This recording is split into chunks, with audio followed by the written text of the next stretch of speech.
პირველი ასეთი სურვილი მე გამიჩნდა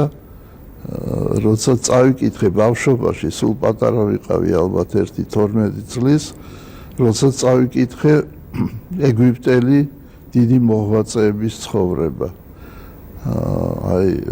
ბერობა წარმოიშვა ეგვიპტეში, როგორც ცნობილია, ეგვიპტის უდაბნოებში, ეს იყო ანტონი დიდი, პავლე თიბაითელი და სხვები. და აი იმ დროს პირველი სურვილი იმ დროს გამიჩნდა, რომ აი მეც მინდა რომ ასეთი ვიყო მეთქი და ალბათ აი ეს ურთიერთობამ რომელიც ჩვენ გვქონდა სასულიერო პირებთან, მერე აი ეს ეკლესიის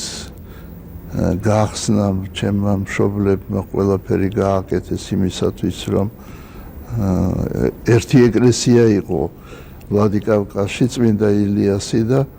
ეს ეკლესია ღვთისმშობლის სახელობის ჩვენს ქუჩაზე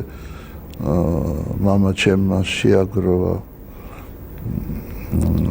თანხა და იყიდეს კერძო სახლი და იქ მოეწყო ეკლესია და აი ამანაც იმოქმედა რა თქმა უნდა.